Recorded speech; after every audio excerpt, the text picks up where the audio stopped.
My name is Marcus, and I was in the business of killing everybody who walked in my door years ago. I was literally killing all of my clients, and I was killing myself. At 28 years old, I was on 5 medications. The last straw was cholesterol medication. My doctor told me at 28 years old that I need cholesterol medications, and I was a little upset because I was like, why is all this happening to me? Why is this happening to me? And I kept saying, my father has heart disease. My grandfather had a heart attack at 57. My father, who had just turned 57, had a heart attack. And I'm like, this is obviously in my genetics. This is obviously part of what's the writing on the wall. And for some reason, somebody gave me a Bernard Jensen book, Be Well, Be Wise. I started reading it, and I was like, that's not the writing that has to be on the wall. I was on medication for, I was on prescription deodorant. I would sweat like yellow. I couldn't wear a white shirt because I was just sweat yellow. I was so toxic. I was eating the food that I was cooking for my guests. As a young chef, I prided myself in working at really nice places. So I'd always go try to work at a 5-star property, a 5-star restaurant, a 5-star hotel, building my resume. But as I kept building my resume, I kept declining my health. And I would just make a joke, like every new job I would get, I'd always say, well, I'm a new pant size. So I went from 30, 32, 34, 36, and finally 40-inch waist. Wow. And I was like, it was very depressing, but again, all that whole time I'm thinking, well, gee, it's in my genetics, right? This is what my life is supposed to be like. And this is the food that we're supposed to be cooking, and this is how I have a successful career, by making everybody come into the restaurant and smile and say, this food is great, as they go home to pop their Pepsid. And as they wake up in the morning to take whatever other medications they needed. And this was the whole mentality that I was in, and this was how I was taught and trained. And I thought I was a very successful chef. Until I needed cholesterol medication. I said, this is enough. And I was in Colorado. I was at a restaurant in Colorado, and our produce distributor sold mostly organic produce.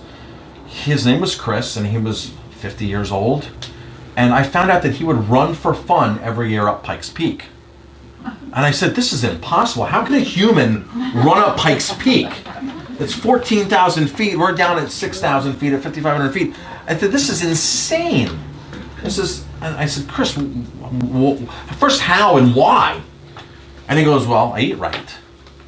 And I said, what do you mean eat right? I eat right too. I eat a lot of all this food that I cook. I eat, And he was like, no, Marcus, I eat right.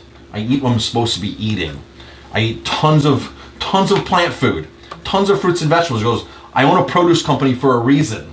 I specialize in organic food for a reason. And things started clicking.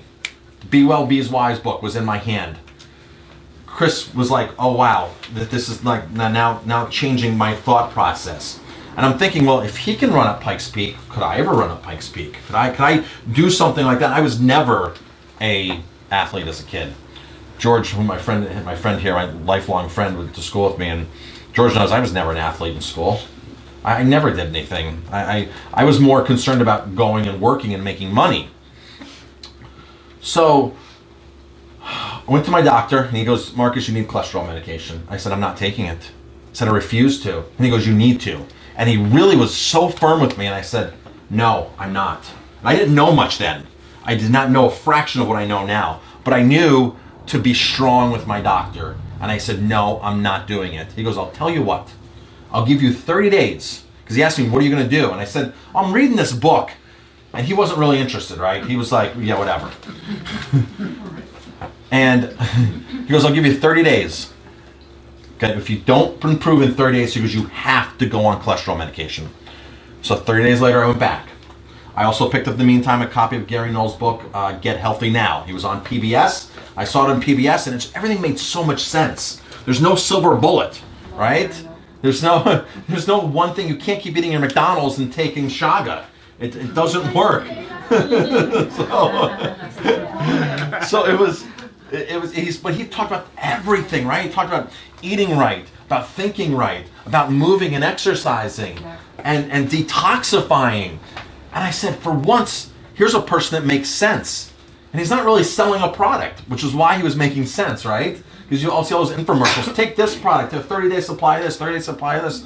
All that stuff was just gimmicks. So I figured, and I had tried the cabbage soup diet, I'd done the Atkins diet, I'd done all these diets because I was frustrated, and I knew, and I kept going to my doctor saying, I want to lose weight. You know what his answer was? You're fine. You're fine, Marcus. You're average. Your body, you're average. I'm 6 feet tall. I was pushing 240 pounds. He goes, Marcus, you're fine. You're average. You're average. 30 days later, I went back. My cholesterol went from 227 to 155. Wow. In 30 days. And he looked at me. He goes, I don't know what you did. Nor did he want to know what I did. He goes, I don't know what you did, but the medications wouldn't have worked. Anything would never have worked. Would never have worked as good as what you did. As good as what you did. He never asked me. Never asked me what I did. Didn't care what I did. All of a sudden, my other medications started trickling away. I was asthmatic my whole life. I couldn't run a quarter of a mile to save my life, especially at 240 pounds. Could not run at all. Not one lap around the track. And I was one of those people that thought, well, I'm just not meant to run. And how many of us say, well, I'm not meant to run? That so-and-so's a runner, right? But not me. My body's not designed to run. Like, what's different in our bodies, right? We all have 2 legs. We all have an Achilles. We all have the same features. We're just not conditioned to run. Our mind's not conditioned to run. So I looked really hard at what I was serving my guests because I was a partner in a restaurant. And I had a major conflict. Do I walk in the door every day and still serve the food that was killing me to you? And me not eat that food because I know that food was killing me? And that was just a major conflict that I was going through. And I came home with tofu one day. My wife flipped out. She was like, what is this? I was like, this is what I eat now. I eat lots of vegetables. I eat quinoa. I eat tofu. I eat beans. I eat all this kind of stuff. She looked at me. She goes, you're ruining your career. And I said, but I'm saving my life. And that's more important. And at that point, to go to work and to keep killing you people wasn't an answer for me anymore. I said, no, I'm not doing this anymore. I refuse to do this. So I started incorporating these foods in slowly into my culinary repertoire. I put tofu on the menu. Back in 1998, tofu on a menu in a farm-to-table restaurant.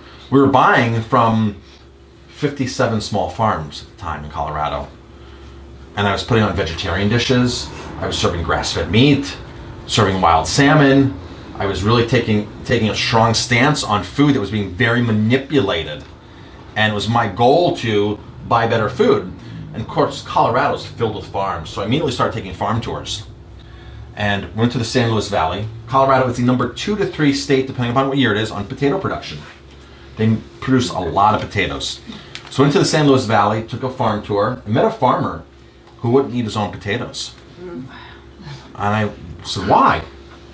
And he goes, because we spray this chemical on it that causes neurological damage. He goes, we have to mark our fields off by law.